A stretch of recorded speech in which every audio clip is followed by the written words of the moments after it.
Okay చింతకాయల ముత్యాలు రాష్ట్ర ప్రధాన కార్యదర్శి సాంప్రదాయ మత్స్యకార కులాల సమాఖ్యకి ఈరోజు రాష్ట్ర మంత్రివర్యులు టీడీపీ పోలిట్ బ్యూరో సభ్యులైనటువంటి మత్స్యకారి ముద్దుబిడ్డ పేదల పెన్నిధి శ్రీ కొల్లు రవీంద్ర గారు జన్మదిన సందర్భంగా ఈరోజు విశాఖపట్నంలో కొన్ని సేవా కార్యక్రమాలు ఏర్పాటు చేయడమైంది. ఉదయం సింహాచలంలో అనాథాశ్రయంలో అనాథలకు బియ్యం పండ్లు పంపిణీ చేయడం జరిగింది.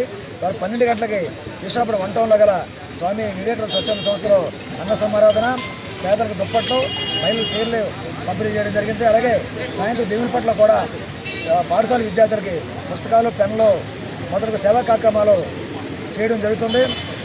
మంత్రి గారి జన్మదినం పేదల సమక్షంలో చేసుకోవడం మత్స్యకారులుగా చాలా ఆనందిస్తున్నాం. ఎందుకంటే మంత్రి గారు కొల్లు రవీంద్ర గారు ఆంధ్రప్రదేశ్ రాష్ట్రంలో మత్స్యకారులకి అలాగే రాష్ట్ర ప్రజానీకానికి వారి సేవలు అందించాలని, ముఖ్యంగా పేదలకు మరింత పోటీపడాలని కోరుకుంటూ ఇవాళ మంత్రి గారి జన్మదినం విశాఖపట్నంలో చేసుకోవడం మా ఆంధ్రప్రదేశ్ సంప్రదాయ మత్స్యకార కులాల సంఘాల సమాఖ్య తరఫున చేస్తున్నందుకు చాలా ఆనందంగా భావిస్తున్నాం. సంఘాల అధ్యక్షుడిని మరి అలాగే విశాఖపట్నం ఇవాళ మరి ఎన్నో సేవా కార్యక్రమాల్లో మరి మా మత్స్యకార ముద్దుబిడ్డ కొల్లు రవీంద్ర గారి జన్మదినం జరుపుకుంటాం. మరి దానిలో నన్ను భాగస్వాములు చేయటం మా మత్స్యకారులు అందరి తరఫున కూడా నాకు చాలా సంతోషంగా ఉంది.